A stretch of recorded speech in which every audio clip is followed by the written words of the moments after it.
Chapter 1. In front of me is a donation box, and I'm about to drop my bank card into it. Someone nearby mockingly says, "Oh, Sophie, everyone else is donating cash, and you're donating a bank card. Don't think that donating more money will make John be with you. Yeah, John doesn't care about your filthy money." I snap back to reality, my gaze fixing on the card in my hand. I then put the bank card back in my pocket. Fine, since it's filthy money, I won't donate it. I wouldn't want to dirty this donation box. John's friend looks stunned, clearly not expecting me to refuse to donate.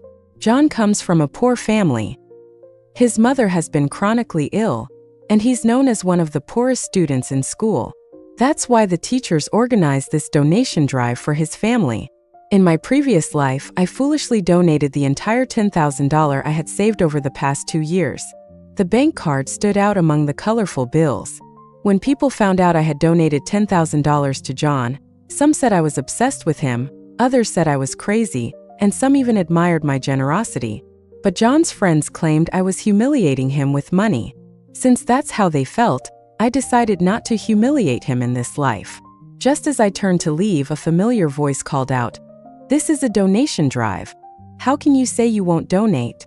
It was Emma, the shameless girl who, in my previous life, had come to my house pregnant to torment me. Seeing Emma again filled me with rage. Despite her innocent, cute face, Emma had a heart as venomous as a snake. Perhaps because her family's circumstances were similar to John's, they were quite close. Suppressing my anger, I replied, "Donating is my choice. Earlier, people were calling my money filthy and telling me not to donate. Now that I'm complying, why are you unhappy?" Emma's face turned red as she retorted, "You were the one using money to humiliate John first." Yes. I spread my hands, so I took it back. I won't humiliate him anymore. Isn't that enough? Since freshman year, I had been chasing after John, and everyone knew it. This sudden change left the room in an awkward silence. Emma was stunned for a moment, then self-righteously said, "Oh, you're worried about embarrassing him in public? Then you can give it to him privately later." I glanced at John standing to the side. His eyes were unfocused, as if none of this concerned him. In my past life, he had always watched coldly, carrying himself with an air of superiority. I sneered. "What does his embarrassment have to do with me? You all said not to donate, so I won't. I'll use the money to buy some good food for the stray dogs near the school gate instead. Even stray dogs know how to wag their tails to make me happy." All John ever did was spend my money and break my heart. Chapter 2. John had good grades and looked handsome. He had managed to get into college from a poor rural area and even gave a speech as a freshman representative. From that moment, I was captivated. Although he had done well in his high school exams, it was only within his province. At this prestigious university filled with talent, his grades were no longer outstanding, and he couldn't secure high scholarships. Even with the poverty grants, he couldn't afford the tuition and lived frugally in the city. Other girls, seeing his situation, wouldn't even consider approaching him despite their feelings. Only I was foolish enough to bring him meals every day and transfer money to his account every month, paying his mother's medical bills and buying him new clothes each season. It could be said that his entire living expenses were covered by me. He was practically my kept man, yet he never showed me a kind face. When his resume landed on my family's company desk, I pulled some strings to get him a job. With his qualifications, he couldn't have gotten into the company on his own. I even proposed to him. Even in modern times, it's rare for a girl to propose to a guy, especially one who doesn't like her. But I liked him and offered to fund his startup. For someone like John, who came from nothing, this was immensely appealing. He agreed. For the first 3 years of our marriage, he wasn't as cold to me. At least he spoke to me nicely, and I seldom saw Emma around. I thought he had come around and appreciated my goodness. I was such a fool. He was just pretending to make me happy, scamming my money, and hollowing out my family's business to welcome his true love of 10 years. That day, Emma, holding her belly, laughed gleefully. "I'm carrying John's child now. If you're smart, divorce him voluntarily. Oh, and if you rush to your company now, you might see your dad one last time." She showed me her phone screen, which displayed a live broadcast about the company. "Look, everyone. That's the chairman on the rooftop. The company went bankrupt, and he's about to jump. Days of extreme exhaustion made my breathing labored. Sophie, thanks to you, John managed to take down your company so quickly. Emma's laughter was malicious. John stood by, echoing her sentiment without restraint. It was all part of my plan, ha ha ha. I thought it was just a temporary business crisis that we could overcome, but it turned out to be John's long-planned scheme. To help the company through this crisis, I hadn't slept for days and nights, and now I was betrayed like this. My vision darkened, my heart ached terribly, and I couldn't catch my breath. Before I passed out, I vaguely heard John's gentle voice. Emma, don't tire yourself. Go sit down. What about Sophie? Let her be. Who cares? I died before the paramedics arrived. Had they called for help sooner, I might have survived. But they didn't. Chapter 3. In this new life, I plan to stay far away from John, protect my father, and safeguard the company. And I will make sure that those two pay for what they did. Now, I want to see how John survives without my money. I expected him to come to me, but not so soon. The very next day after the donation, he cornered me outside the classroom. I stepped around him to enter the classroom. Sophie, where's my breakfast? He frowned, blocking my way. What breakfast? I raised an eyebrow. I don't have a habit of running errands. John's face stiffened and he said irritably, What kind of game are you playing now? Do you think not donating money or bringing me breakfast will get my attention? I extended a finger and moved his arm aside. Then why are you blocking me? It seems like you're the one trying to get my attention. He quickly withdrew his hand, his face even more unpleasant. John, so full of pride, accepting my money while resenting me for giving it. Every time I transferred him money, he would later mock me, warning me not to harbor any romantic delusions. Yet, he never mentioned refusing the money or paying it back. He acted as if I owed it to him. His friends were the same, looking down on my generous spending while circling around him because of the money I gave. John thought they were his good buddies, but they were just after my money. Such hypocrisy. But this time, John went away empty-handed. His friends swarmed around him. John, what's for breakfast today? He glanced at me and stayed silent. In my previous life, I always bought a variety of breakfasts for him to choose from, and the leftovers would be given to others. But this time they'd be disappointed.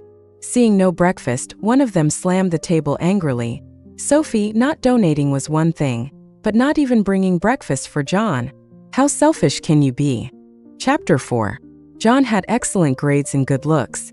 Emerging from a remote village, he stood out during his freshman year speech as a new student representative. That one look and I was hooked. Although his high school exam results were impressive, they were only within his province. At this prestigious university brimming with talent, his grades were no longer outstanding, and he couldn't secure high scholarships. Even with poverty grants, he couldn't afford the tuition and lived a frugal life in the city. Other girls, seeing his situation, wouldn't approach him despite their feelings. Only I was foolish enough to bring him meals every day, transfer money to his account monthly, pay his mother's medical bills, and buy him new clothes each season. It could be said that his entire living expenses were covered by me. He was practically my kept man, yet he never showed me a kind face. When his resume landed on my family's company desk, I pulled some strings to get him a job. With his qualifications, he couldn't have gotten into the company on his own. I even proposed to him. Even in modern times, it's rare for a girl to propose to a guy, especially one who doesn't like her. But I liked him and offered to fund his startup. For someone like John, who came from nothing, this was immensely appealing. He agreed. For the first 3 years of our marriage, he wasn't as cold to me. At least he spoke to me nicely, and I seldom saw Emma around. I thought he had come around and appreciated my goodness. I was such a fool. He was just pretending to make me happy, scamming my money, and hollowing out my family's business to welcome his true love of 10 years. That day, Emma, holding her belly, laughed gleefully. I'm carrying John's child now. If you're smart, divorce him voluntarily. Oh, and if you rush to your company now, you might see your dad one last time. She showed me her phone screen, which displayed a live broadcast about the company. Look, everyone. That's the chairman on the rooftop. The company went bankrupt, and he's about to jump. Days of extreme exhaustion made my breathing labored. Sophie, thanks to you, John managed to take down your company so quickly. Emma's laughter was malicious.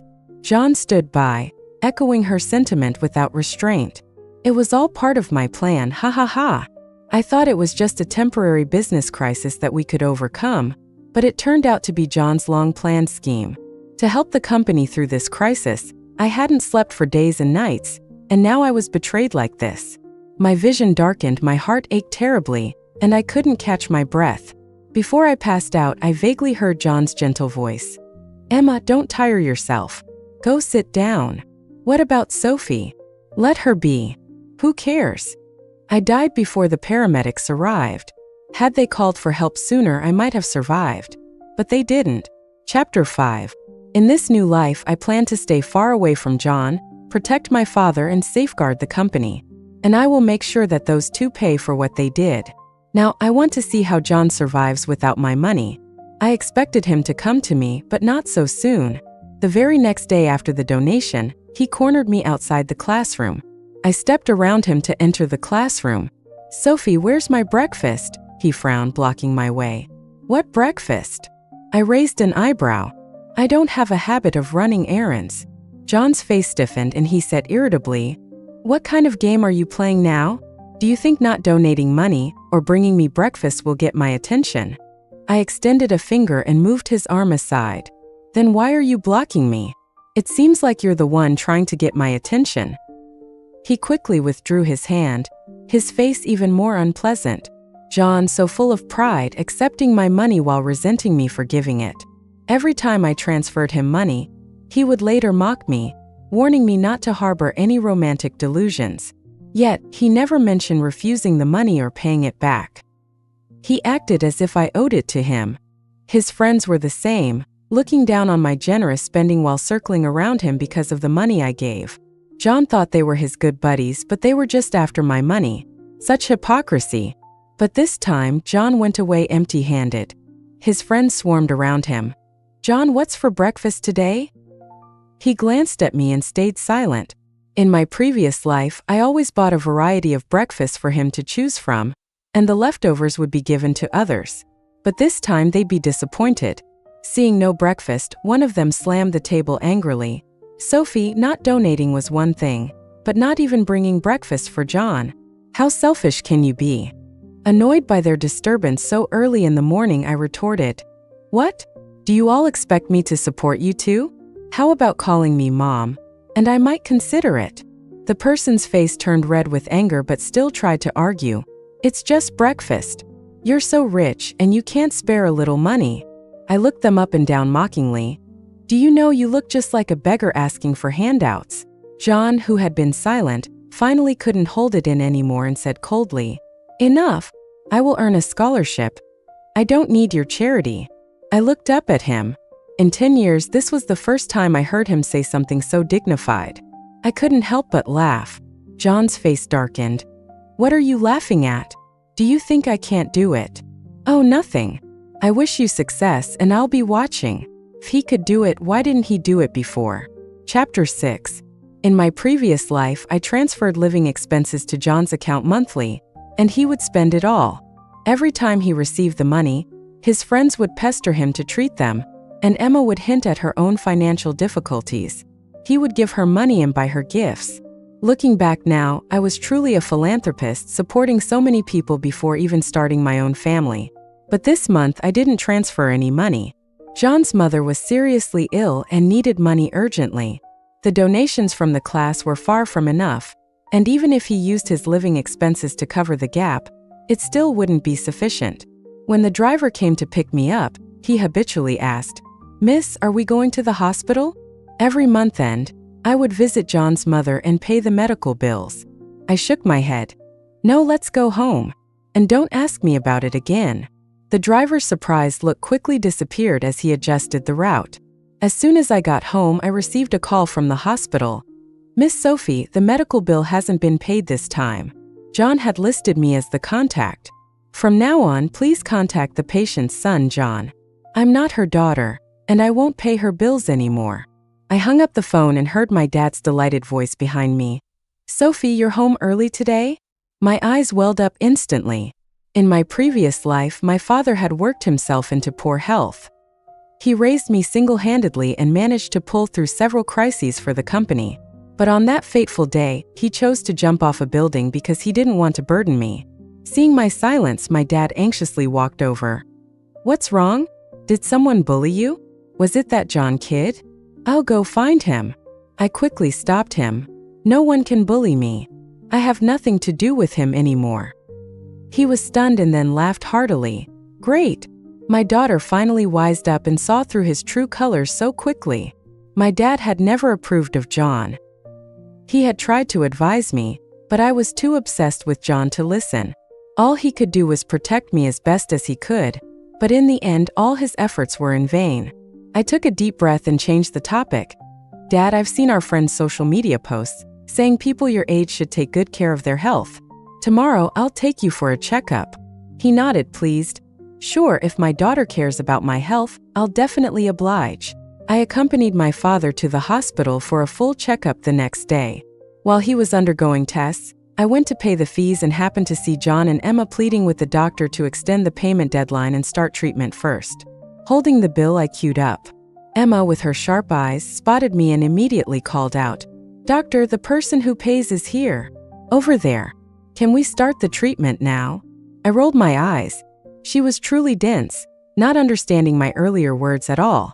Ignoring her, I went ahead and paid for my father's checkup. The doctor glanced at the system and shook his head. "No payment has been made. Stop trying to fool me and think about how to raise the money. I have other patients to attend to." Just as I was about to leave, Emma grabbed my arm. "Didn't you pay?" I nodded calmly. "Yes, I did." "Then why did the doctor say you didn't pay?" I looked at her quizzically. "She's not my mother. Why would I pay for her? What does it have to do with me?" At this moment, John frowned and approached. "You used to pay. Now you just stop." "What about my mom?" I rolled my eyes. "She's your mother, not mine. You figure it out."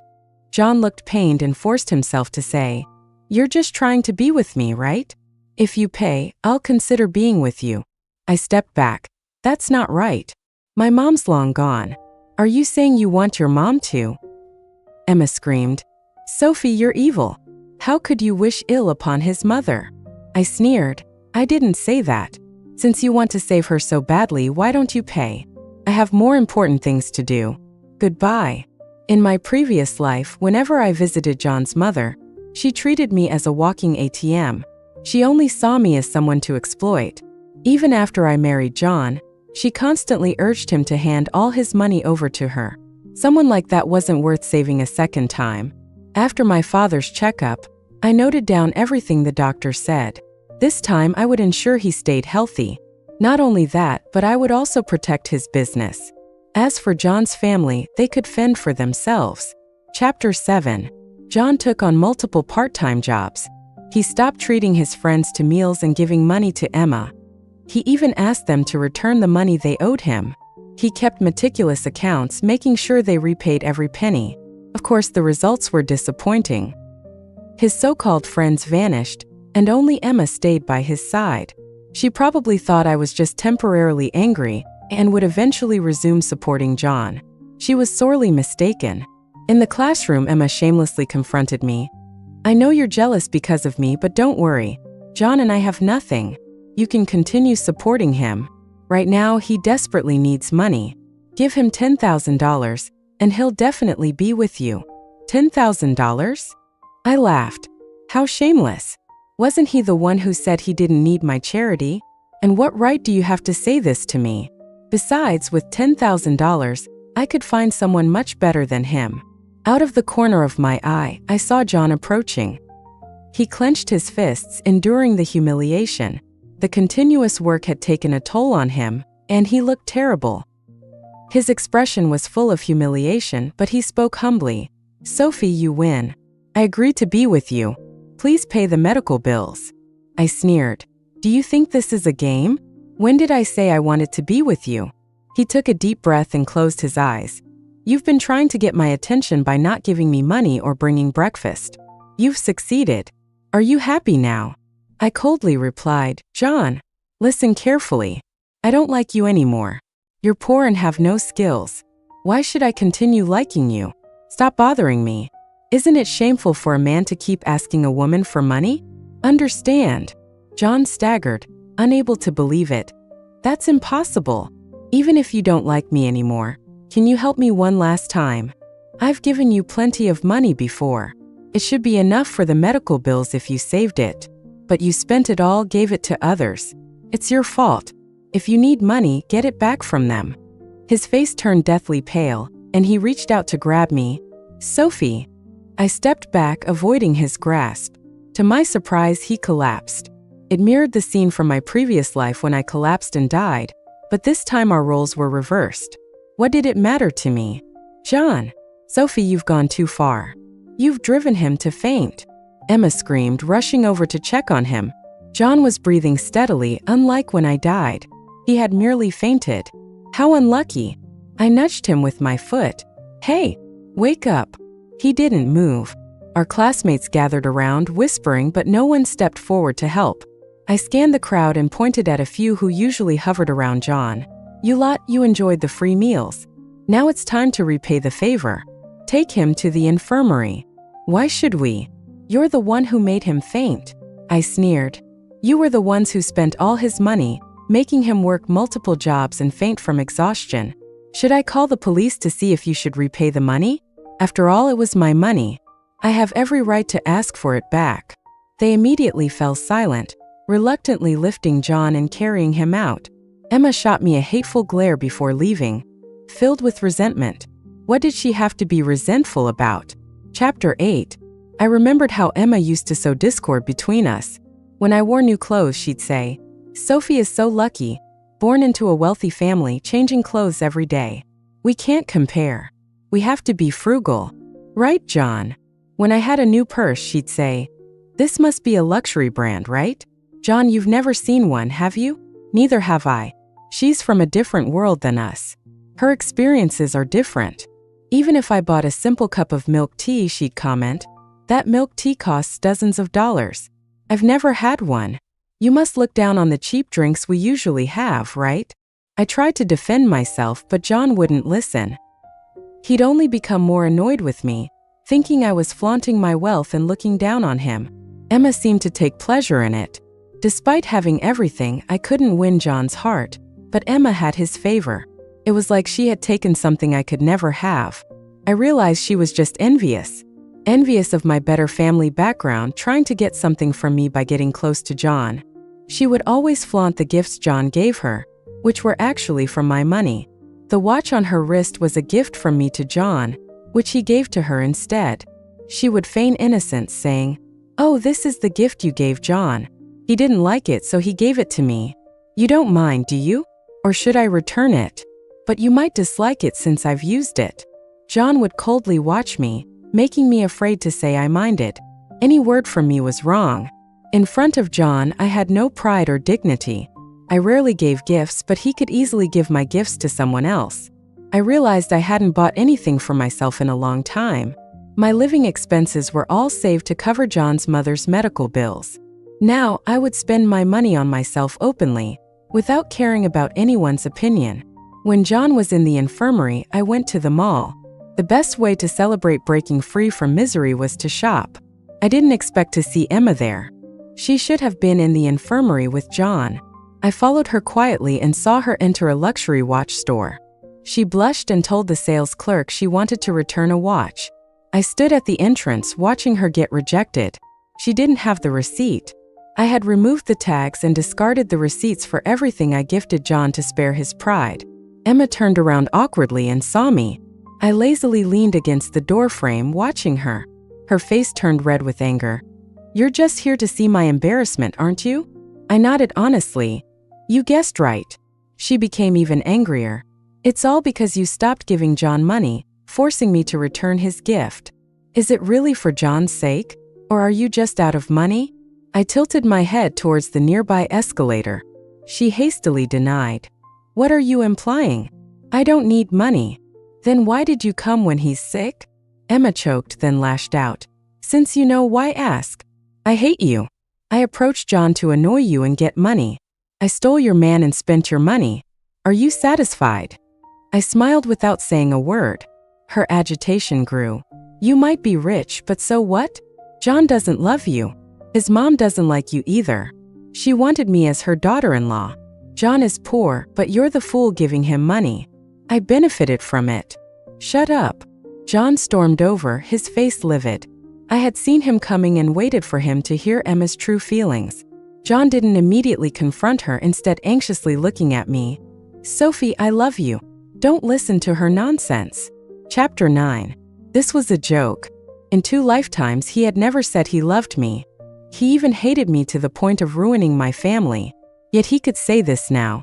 I had seen how he treated someone he truly loved. With Emma, he was gentle and caring. When I died, he only cared about her comfort, not me. He was never like that with me. When I helped him secure investments, enduring sleazy businessmen who forced drinks on me until I was sick, he didn't even offer me a glass of water. When I bought myself a birthday cake and asked him to come home early, he used work as an excuse to stay out all night. His mother, assuming that our marriage gave her the right to be a tyrannical mother-in-law, constantly belittled me. I endured it, but he never defended me. For him to say he loved me now was a mockery of the word. I only felt disgust. I replied sarcastically, "Do you hear yourself?" Emma, still clutching the watch, looked panicked. "John, are you sick or something? She's not one of us. She'll never truly care for you. You're just a plaything for her." John glared at her coldly. "Stop saying that. Every time you say these things, it's to drive a wedge between us. I was wrong about you."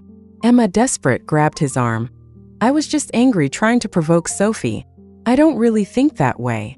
I watched their farce with detached amusement. Emma, realizing she was about to lose the only thing she had taken from me, was frantic. John, thinking he had a chance, was grasping at straws. Both of them were pathetic. They continued to argue, oblivious to my departure. John's pathetic attempt to win me back only reminded me not to go soft on him. In my previous life, I gave up my scholarship application so John could be the last one to receive it. I teamed up with him in various competitions, ensuring he got some recognition. This time, I reapplied for the scholarship and entered competitions on my own. I called my assistant, instructing him to follow the proper procedures for the company's scholarships, without giving John or Emma any special treatment. The company's scholarships were the most generous, and neither John nor Emma met the requirements. I had ensured they were included before, but not anymore. When the scholarship lists were posted, Emma was furious. She couldn't find her name and came to confront me. "Sophie, why did you and John get removed from the list? Does the company only listen to you? Isn't that obvious?" I smiled. "You didn't qualify. Without me, you had no chance. What about the academic scholarship?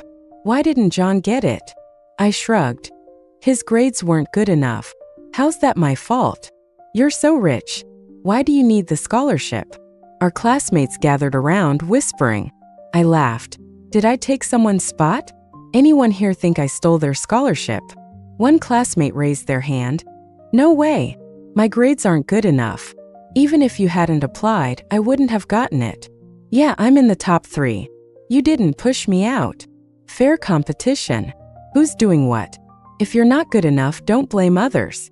We're civilized people." John entered the classroom as Emma clung to him. "John, Sophie made you lose your scholarship and the company's financial aid. She's so cruel and selfish, knowing you need that money for your mom's treatment." John pushed her away. "It's none of your business. Sophie isn't cruel or selfish. I failed to meet the requirements. Stop trying to cause trouble." Emma stared at him in shock. "What did you say? I'm trying to help you.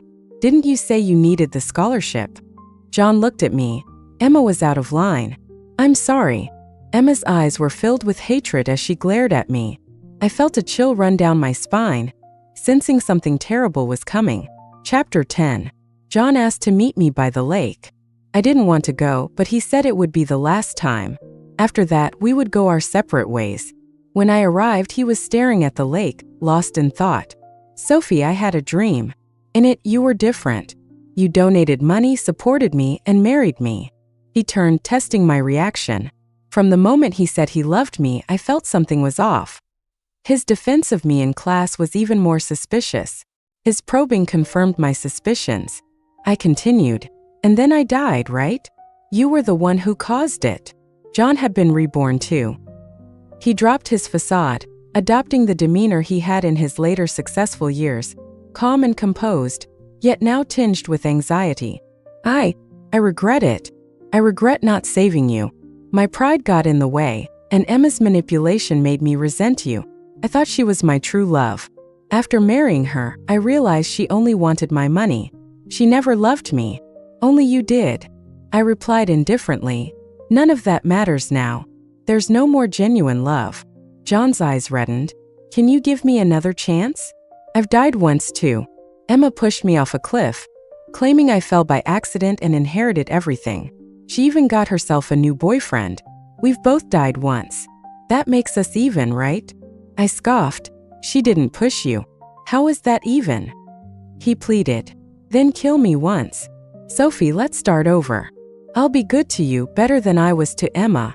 I truly regret everything. After I died, I realized how much you meant to me. I looked at him with disdain. Don't waste your time. I'm curious though, how thick-skinned are you to say such things? Are you just hoping to live off me again? Hit me, scold me, whatever you want. I deserve it, but don't abandon me. John looked like a pitiful abandoned puppy. A sharp, venomous voice cut in. So my dream was real. If you two are both back, then let's die together. We were all reborn. Emma rushed forward, shoving me hard. This lake had no barriers. I couldn't swim. Neither could John. But John pushed me aside and yanked Emma into the water with him. Emma flailed, struggling, but John laughed maniacally. I'll trade my life for yours. Can we start over? He was insane. I grabbed a life buoy from a nearby pavilion and threw it to them, then called campus security. Chapter 11. Both of them ended up in the hospital. There were surveillance cameras by the lake, which clearly recorded the entire process of Emma pushing us into the water. John grabbing her was seen as an instinctive self-saving act. After Emma woke up, she was detained. She knew very well that John and I couldn't swim, yet she deliberately pushed us into the water. It was an attempted murder. Having been a barrier between John and me for years, I kindly went to visit her. She was not doing well. Her hair was cut short, her complexion was sallow, and she had lost the vibrant energy that once attracted John. I kept wondering how she managed to stay by John's side for so long. Maybe it was because, like attracts like, John was going through tough times, and it was rare for him to see a girl who remained cheerful and lively despite her circumstances, like a bright sun shining on him.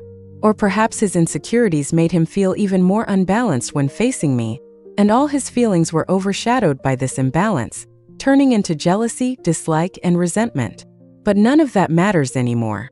Emma glared at me with hatred. It's a pity I didn't manage to kill you. You were born with everything, and now you've even got John. You must be very pleased with yourself, right? Are you mocking me in your heart, thinking I couldn't snatch anything from you like a pathetic clown? I couldn't help but laugh. I don't need to mock you in my heart. I'm here to mock you face to face. She angrily leaned against the window, frantically pounding on the glass, wishing she could tear me apart. But she was trapped in a small room. No matter how much she flailed, she couldn't hurt me one bit. Seeing her in such a miserable state, I felt completely satisfied. As for John, the one who caused my suffering, now that he's back, he must atone for his past life sins. I didn't help him, nor did any company associated with the family. If he had the ability, he should earn scholarships based on his own merits. But he was destined to fail. Not only did I study hard myself, but I also tutored classmates with similar grades, striving to surpass him. John endured it silently, not daring to complain, only constantly looking at me with pleading eyes, which disgusted me. After graduation, he sent his resume to the family company. But how could the family possibly hire him? Without me saying anything, my father ordered to reject anyone with poor character.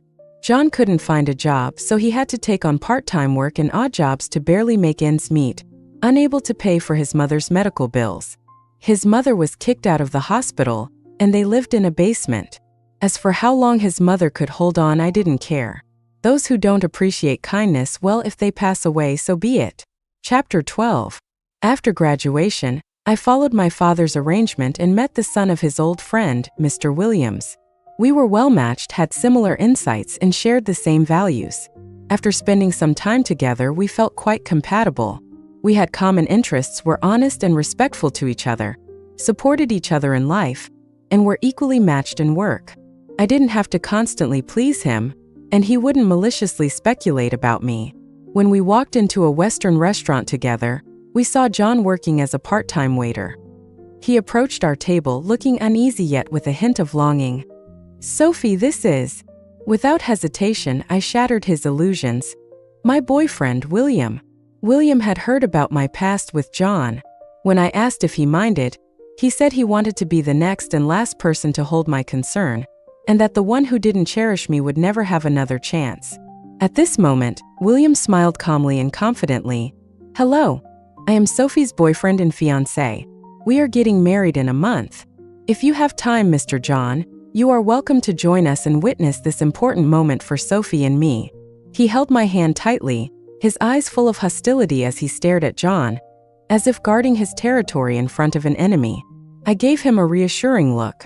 Although he invited John to the wedding, he didn't take out an invitation card, even though he had a few with him. Clearly, he was unwilling. I didn't expose him and tapped a few times on the ordering tablet, saying lightly, "We've finished ordering, you can leave now." John lowered his head in embarrassment and muttered, "I really have no chance, do I?" I ignored him and discussed our date plans with William. John turned and walked away silently. I thought he wouldn't come looking for me again in this lifetime.